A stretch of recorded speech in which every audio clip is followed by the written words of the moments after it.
Welcome to Ruchika maths class. आज हम करेंगे एक्सरसाइज 9.1 का लास्ट क्वेश्चन नंबर 16। देखिए, सबसे पहले हम डायग्राम बनाएंगे। The angles of elevation of the top of a tower from 2 points. मतलब देखिए, ये है हमारा टावर और एंगल ऑफ एलिवेशन बन रहा है, तो दैट मीन्स हम नीचे से ऊपर देख रहे हैं। तो उन्होंने बोला है कि from 2 points at a distance of 4 meter and 9 meter from the base of the tower। मतलब जो टावर का बेस है वहाँ से आपने 2 पॉइंट्स लेने हैं। एक पॉइंट जो लेना है आपने 4 मीटर के डिस्टेंस पे, और जो सेकंड पॉइंट लेना है वो आपने लेना है जी 9 मीटर के डिस्टेंस से। मतलब ये कंप्लीट लाइन 9 मीटर है, क्योंकि उन्होंने बोला है कि जो भी डिस्टेंस लेना है वो टावर के बेस से लेना है। And in the same straight line, मतलब एक ही स्ट्रेट लाइन पे लेने हैं वो दोनों के दोनों points. With it are complementary. देखिए, जो एंगल ऑफ एलिवेशन बन रहे हैं यहाँ दोनों पॉइंट से, वो दोनों जो एंगल है वो कॉम्प्लीमेंट्री हैं। अब कॉम्प्लीमेंट्री एंगल्स क्या होते हैं?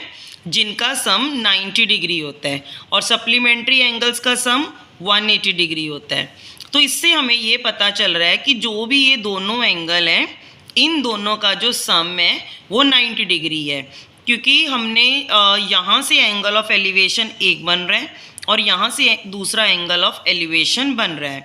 मतलब अगर आप एक एंगल को थीटा या कुछ भी ले लो, ए ले लो, एक्स ले लो, कुछ भी ले सकते हो आप। जैसे फॉर एग्जांपल मैंने एक एंगल को अगर थीटा लिया है तो दूसरा एंगल मेरा 90 माइनस थीटा होगा, क्योंकि इन दोनों एंगल्स का जो सम है वो 90 डिग्री है। अब उन्होंने बोला है कि आपने जो टावर की हाइट है वो 6 मीटर आपने प्रूव करनी है। मतलब आपने ए बी को फाइंड आउट करना है। तो देखिए, जैसे कि हम दोनों टर्न बाय टर्न करके एक बारी हम छोटी ट्राइंगल लेंगे और एक बारी हम बड़ी ट्राइंगल लेंगे। तो देखिए, सबसे पहले हम लेंगे इन ट्राइंगल ए सी बी। हमने बड़ी ट्राइंगल ली ए सी बी। देखिए, वही वाला फॉर्मूला लगाएंगे, परपेंडिकुलर अपॉन बेस, मतलब A B upon B C. A B upon B C is equal to tan theta, because angle is not given. तो देखिए, आपको बी सी पता है कितनी है, 9 मीटर। तो मैंने बी सी की वैल्यू पुट कर दी 9। तो मेरा 9 उधर क्रॉस मल्टीप्लाई हो गया, तो यहाँ से मुझे पता चल गया कि जो ए बी है मेरा वो आ गया है 9 tan थीटा। यहाँ से मेरे पास है ए बी की वैल्यू आ चुकी है। अब मैं छोटी वाली ट्राइंगल लूँगी, in triangle A D B. In triangle A D B. तो देखिए, ए डी बी में क्या लेंगे, A B upon B D. A B upon B D वो किसके इक्वल होगा, tan 90 माइनस थीटा। देखिए, आपको ना जो इस साल का जो सिलेबस है तो उसमें आपको जो 8.3 है वो कट है। उसमें एक फॉर्मूला था कि tan 90 minus theta cot theta के इक्वल है।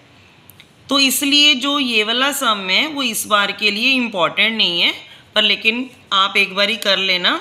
उसमें आपको एक फॉर्मूला अलग से लर्न करना पड़ेगा इस सम में। तो देखो, बी डी आपको कितना दिया हुआ है 4, और tan 90 माइनस थीटा ये फॉर्मूला होता है जी कॉट थीटा के इक्वल होता है। देखिए, मैं साइड पे फॉर्मूला लिख रही हूँ। जो tan 90 माइनस थीटा होता है वो हमेशा कॉट थीटा के इक्वल होता है। तो ये 4 हमारा उधर चला गया, तो ए बी की वैल्यू आ चुकी है 4 कॉट थीटा। हमने सारे के सारे सम्स में किया क्या है, जैसे कि अगर ए बी की वैल्यू है 9 tan थीटा, यहाँ पे ए बी की वैल्यू है 4 कॉट थीटा, तो हम क्या कर देते थे, इन दोनों को इक्वेट कर देते थे। तो अगर मैं अब इन दोनों को इक्वेट करती हूँ, 9 tan theta is equal to 4 cot theta, तो हमारे पास तो ए बी की वैल्यू ही नहीं आएगी, क्योंकि ए बी जो है वो हमारा यहाँ पे मैं इसको हटा दूंगी वैल्यू पुट करके। तो इससे हमें ये एक हिंट मिलता है कि हमने यहाँ पे ए बी की वैल्यू नहीं पुट करनी। तो देखिए, अब मैं क्या कर रही हूँ, बिकॉज देखो कॉट थीटा जो होता है, हमने लास्ट 8 चैप्टर में भी किया था कि जो कॉट थीटा होता है वो किसके इक्वल होता है, 1/tan थीटा के। तो मैं क्या करूँगी, अब इन दोनों वैल्यूज़ को मल्टीप्लाई कर दूँगी, क्योंकि अगर हम इन दोनों इक्वेशन को मल्टीप्लाई करेंगे तभी हमारे पास ए बी की वैल्यू आएगी। Multiply equations 1 and 2। तो हम क्या करेंगे, अब इन दोनों इक्वेशंस को मल्टीप्लाई कर देंगे। देखिए A B into A B is equal to 9tan theta multiply 4 cot theta. तो A B into A B क्या होता है, A B square 9tan theta into 4, जो मैंने अभी आपको बताया कि जो कॉट थीटा वो किसके इक्वल है, 1/tan थीटा के। तो देखिए यहाँ पे tan थीटा कट हो गया और ए बी स्क्वायर जो है वो 9 4 36 और 36 किसका स्क्वायर होता है, 6 का। देखिए हमारे पास अब जो टावर की हाइट है वो 6 मीटर आ चुकी है। हमने इस क्वेश्चन में यही प्रूफ करना था। तो अब मैं अपनी नेक्स्ट वीडियोस में आपको चैप्टर नंबर 7 करवाऊंगी स्टार्ट। तो मेरी वीडियोस को देखने के लिए मेरे चैनल को सब्सक्राइब करें। Thanks for watching this video.